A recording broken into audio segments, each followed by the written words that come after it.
Hello and welcome to the Film Pulse podcast. This is episode number 445. My name's Adam Patterson. With me today, got Kevin Rakestraw. Hey, Kevin.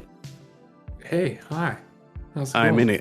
in a kitchen this week, so Ooh. my audio, as if it couldn't get any worse, I'm sure is like 10 times worse because I'm in a kitchen and there's echo and there's dogs walking around too. So Oh, I haven't heard the dogs yet. yeah, Turn the volume up on my headphones. many apologies for that. Next Don't week, apologize. hopefully in the coming weeks I'll be in at least a better. Anyway, this week we'll be taking a look at Duel from Riley Stearns. This is out now on VOD. We'll also be going over some we're watching on the watch list and taking a look at this week's new releases in theaters, VOD, and Blu-ray. Thank you so much for joining us this week. Please remember to review us on iTunes if you get a moment. Still working on the Say by the 90s edit for this month.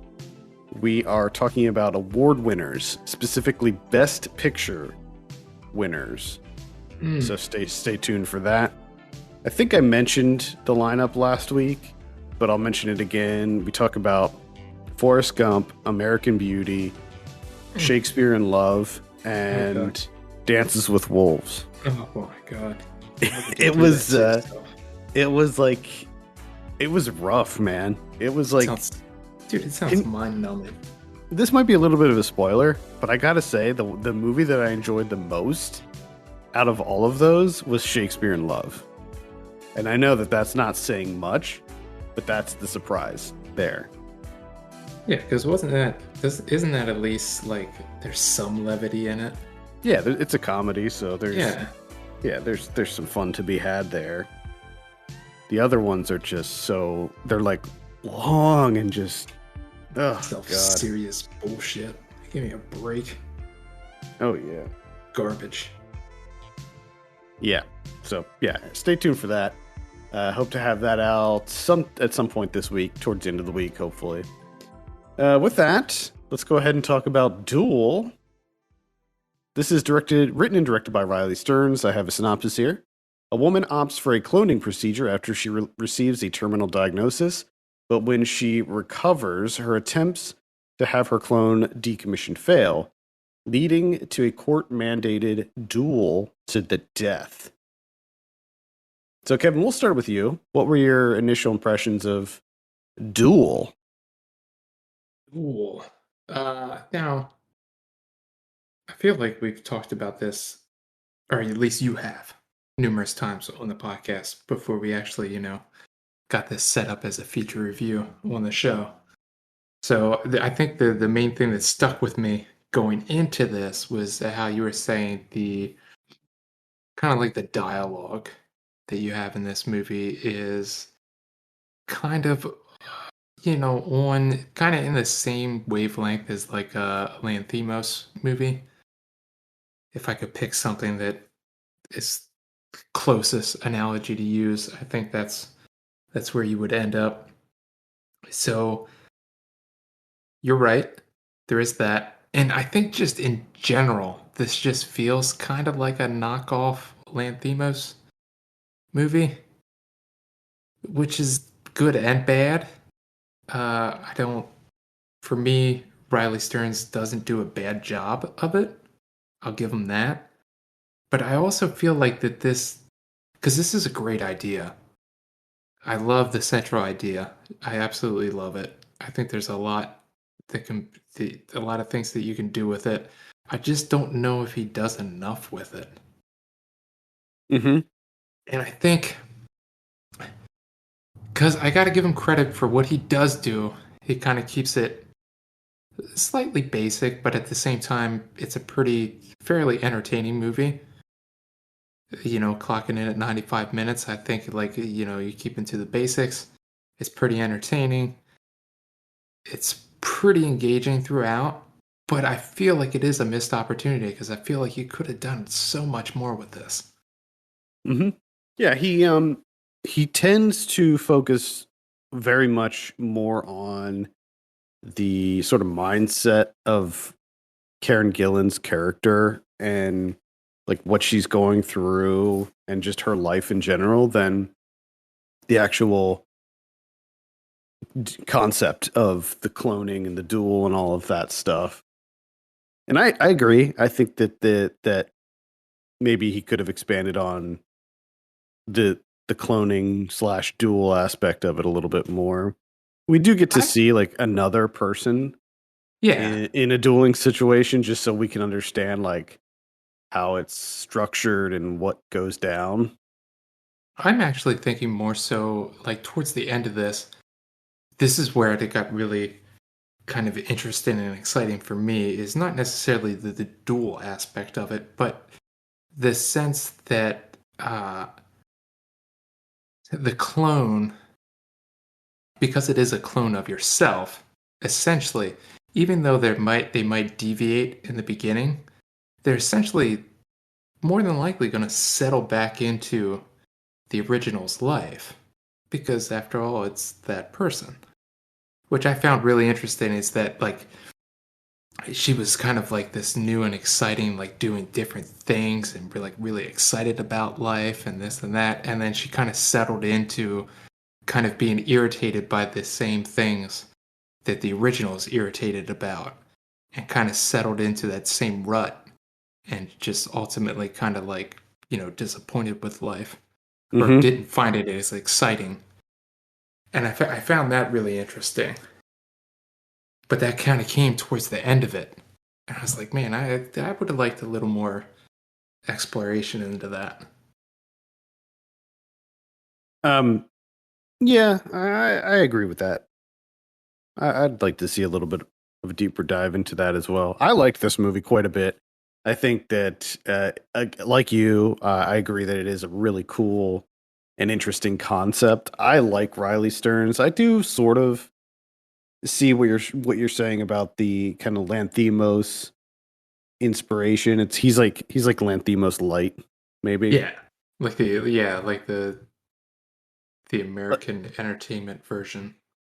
Yeah, like there's like the humor is at that same kind of dry level, but the absurdity is dialed back a bit, and like I think that Riley Stearns kind of plays within that. Like I would call his movies more beige than Lanthimos. Like his movies really rely on just very like stilted, dry humor, and there is absurdity in there for sure, but um it's just a little bit more grounded, I would say, Yeah. I think than it's a Lanthimos, but I it's a like what he's little doing.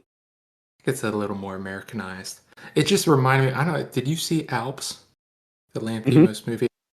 Oh It yeah. just it's kind of like that, except instead of these people being hired to stand in to help the grieving family, you're just cloning yourself to do it. Hmm.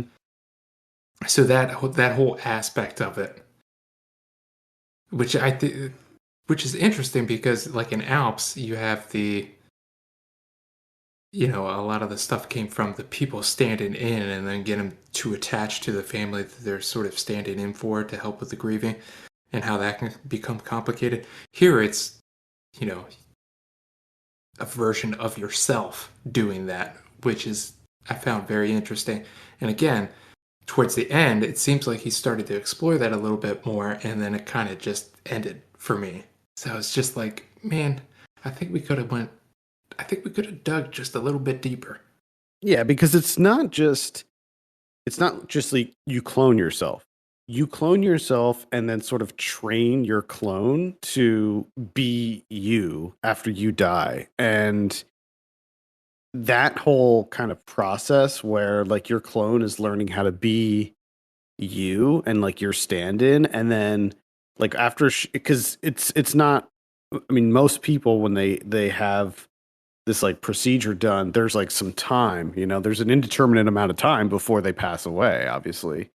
Yeah. And with Karen Gillan's character, like she just wasn't getting sicker, like she was just fine, and then they found out that she wasn't going to be passing away, and at that point there's like a decision that needs to be made, and the clone has the right to be like, I don't want to be decommissioned. I don't want to be killed. If they're like living as you for a certain amount of time or something. So that in and of itself is kind of just an interesting concept. Like Yeah, and it's a kind of a fascinating exploration. And also, like you said, the fact that she is not exactly the same person, and that kind of leads to some interesting interactions and conflicts as well, especially when it comes to her partner who decides that he would rather be with the clone than the original. And it also seems like, her parents are more attached to the clone, and everybody seems to like the clone more, and she gets this like level of jealousy about her. yeah. Which I found that interesting in the initial outset because the Karen Gillan's character Sarah with she's training her double, and it seemed like the double just instinctually knew that like, okay, here are all the things that aren't that great about you, so I'm gonna do the opposite of that.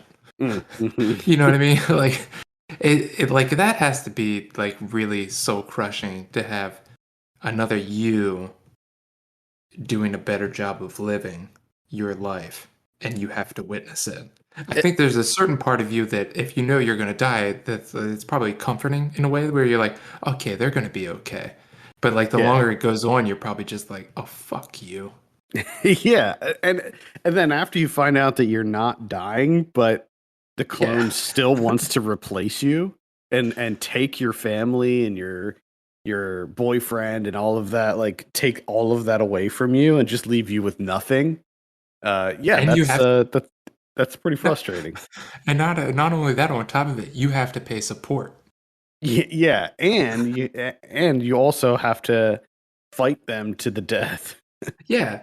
And not only that, I guess on top because the way that this is set up is that you get your double, you get your clone, you train them, and then at a certain point in time, you die. The clone takes over, and with that, the clone takes the debt of the procedure itself and essentially Hmm. take over your job and they pay that off, right? But when you don't die and they don't want to be decommissioned, not you, they stole your life. You are now have to pay support for them to continue living. You also have to pay for the procedure that you had done. So you have to pay for them twice, essentially. You're paying for the procedure, you're continuing to pay for the procedure, and then on top of that, paying them to live your life. And still paying to live your life. So you're paying for your life three times Yeah. simultaneously. That's fucking awful. Because paying for it at once is rough enough. And the funny thing here is Karen Gillan's character was pretty much checked out of life from the beginning before she even got the diagnosis, I feel. Like she was already just kind of going through the motions. Yeah. She just seemed miserable. She was so miserable anyway. Yeah, and again, that's the interesting thing is where you get this double with essentially a rebirth with all the excitement that comes with it. But as you see, the way that this progresses and gets towards the end, inevitably they're more than likely gonna settle in because it's the same person still. Yeah, that complacency is gonna creep in And you're gonna after get the new and shiny wears off. yeah, you're gonna get irritated by the same things from the same people. And I found that really interesting. That to me that was the most compelling part of this, but it took up like the last like 5% of the film. So it was somewhat of a disappointment. Although I did like where it ended up essentially detouring from the whole like dual setup. Hmm. I did enjoy that. Yeah, I wanted to ask you about that without spoiling anything. How did you feel about how it ended? I found it very fucked up in a way, Yeah.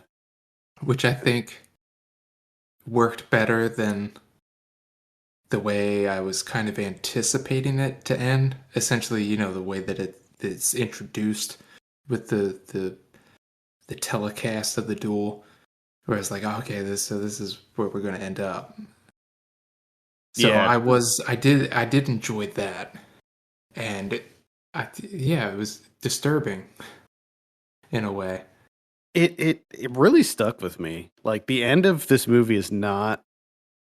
It really kind of leaves a bad taste in your mouth. I feel like it's not to say it's like a bad ending or anything, but it's one that you don't expect, and it's just one that I think that no one really wants to happen the way that it ends. Yeah, And I actually kind of applaud Riley Stearns for kind of taking a risk because I think most people yeah, oh, no, definitely. expect like the way that it's all set up, you expect it to end one way, and it is a drastically different ending.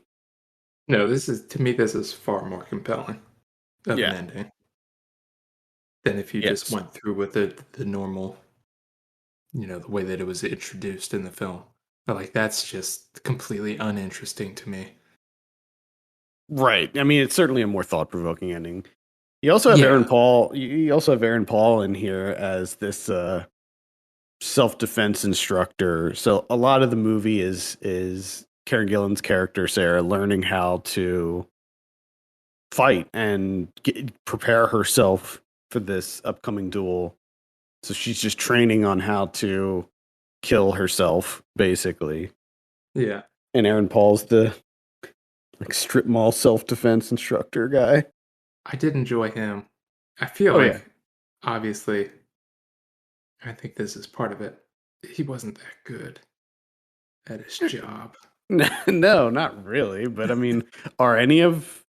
I mean, I'm sure that's like a generalization, but I think that like a lot of people just kind of Yeah, assume that those instructors are not very good at their job. yeah. But I did enjoy the like when they do the kind of like the walkthrough in slow motion, and afterwards he's just like, go Yeah, for the gun. Just always go for the gun. yeah, It's just the easiest and the quickest. Just do that. yeah. It's fun, and that's another thing that should be noted here is that it's a dark movie, but there's also a lot of comedy in here too. It's definitely a dark comedy, I would say. Oh yeah. There's a lot of funny stuff, and I really like the dialogue style that Riley Stearns employs. It's this very kind of unnatural, kind of stilted dialogue that is not it's not what you would expect. Like people don't talk like that, and But yeah, it's very but I emotionless.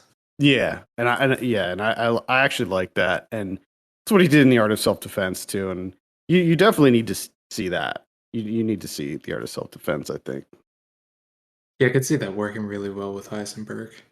Mm. He's kind of perfect for that That kind of movie's delivery. that movie is darker than this one, but it's also very funny as well. I don't know which one I like more. I think probably the Art of Self Defense a little bit more, but I think they're both really solid. They feel like they complement each other too when you see them. All right. Anything else you want to add? Oh, it was a nice, entertaining flick. All right. There you have it. Duel is available on VOD platforms right now, so you can check that out. Let's move on and talk about some of what we're watching. I think it's your turn this week, Devin. I thought you were going to give me the perfect segue because you have dogs, and I heard them earlier Mm-hmm. walking around, and whatnot. The movie I Yeah. watched is called "The Dog Who Wouldn't Be Quiet."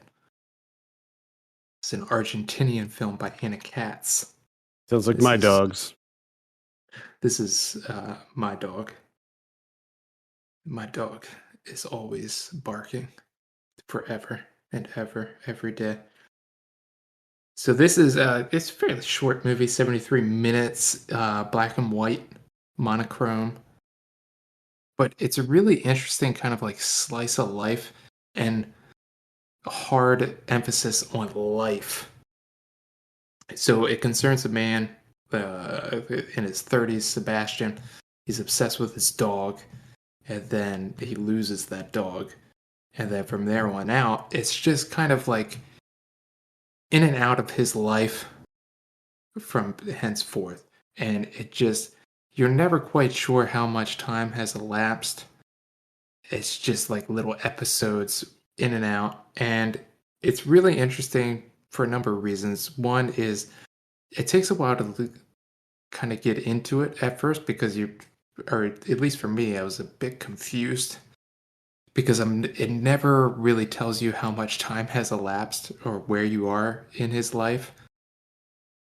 You're just kind of along for the ride. But once you get settled in, it's really interesting in a number of ways. One is with these episodes is the film can change drastically.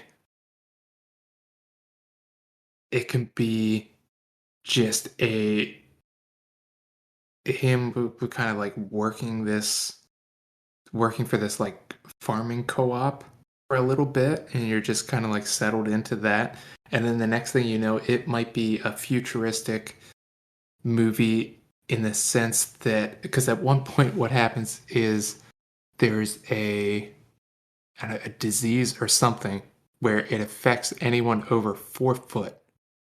So if you Hmm. try and stand up, you just pass out. Oh, So everyone kind of like walks around on their hands and knees, or kind of like squats and kind of walks.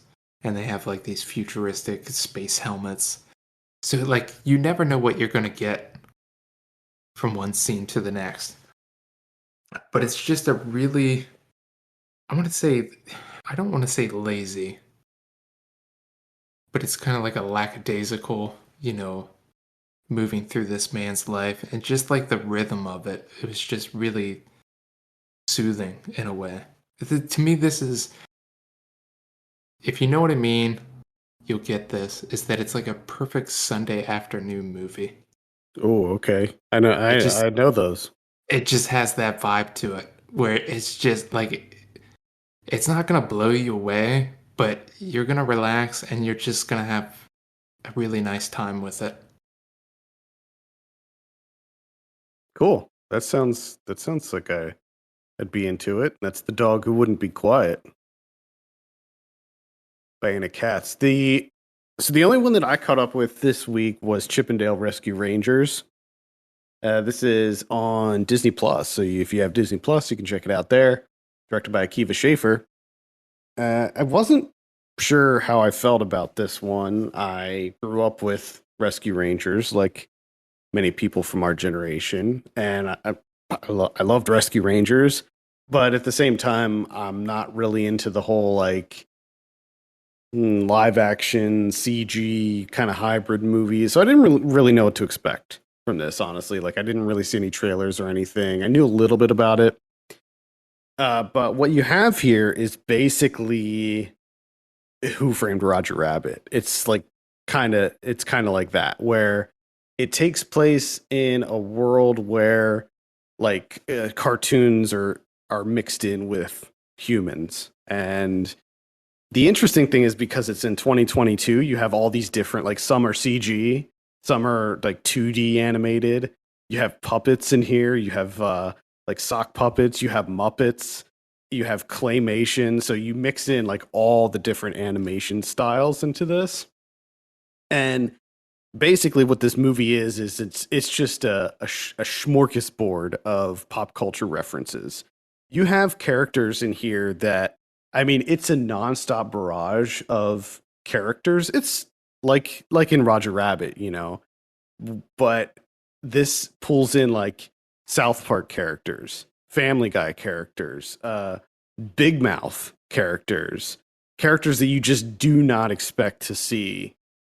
Of course, you have a ton of Disney characters in here as well. You have Roger Rabbit.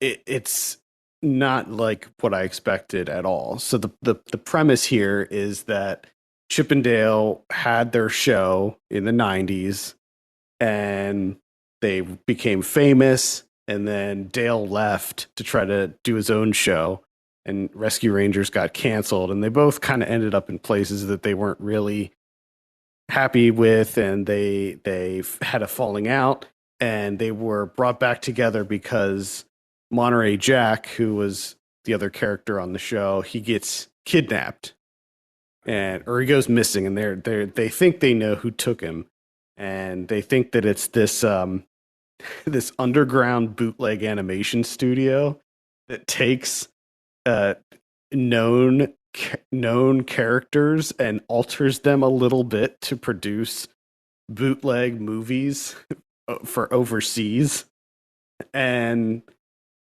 it's really funny, and I definitely recommend checking it out, especially if you have a lot of nostalgia for the kind of 90s Disney stuff, the Disney afternoon lineup. Darkwing Duck is in this, by the way. Yes. I remember when the trailer for this came out, and I was just like, no, I don't need this. There's a scene when they go to the valley, but in this it's the uncanny valley. So it's where all of the early 2000s CG Oh characters god. live, when, like when CG started to try to make people look real, like the Yeah. Polar Express stuff. They all live in this area, and they're all like super creepy. Oh god. Yeah, there's a ton of just so many different like references and characters and stuff. Like you have the Jungle Book characters from like the new Jungle Book. Uh, tons of there's like Star Wars references. There's a trailer for a fake movie in this called Batman v ET, and it shows Batman fighting ET. Oh my goodness. Yeah, so it's pretty wild, and Chip and Dale are voiced by Andy Samberg and John Mulaney, so you have that dynamic. Eric Bana plays Monterey Jack. Uh, Incredible. yeah, Where else are you gonna get that? yeah, Podcast wise. Where are you gonna get going from Duel to the dog who wouldn't be quiet to Chip and Dale? that's how we do it. It's a variety show, really. It truly is. Truly is. We should do more song and dance numbers, I think. Okay, We could start doing that. let's see what we have in theaters this week. Got a couple of biggies here. The Bob's Burgers movie. Oh yeah. I'm actually kind of excited for this. I haven't seen like the last few seasons, but I still like the show a lot. I love this show so much. So I'm definitely excited to see where we're gonna actually. You know what? No, it's right. It's right. It says pre-sale, but it is coming out on the I mean, 27th on Friday. I'm kind of excited for this movie, but at the same time, I'm not excited for it as a movie per se, like in theaters.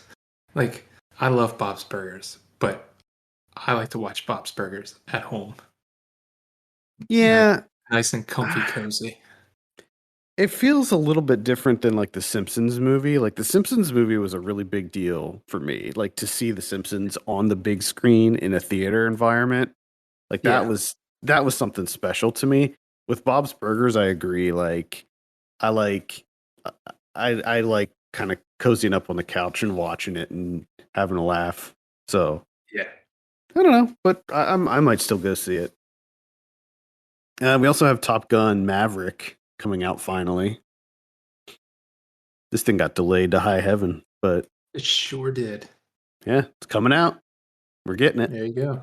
Top Gun Maverick. Hmm. What do you think about this? I had no interest whatsoever. I'll go see None. it.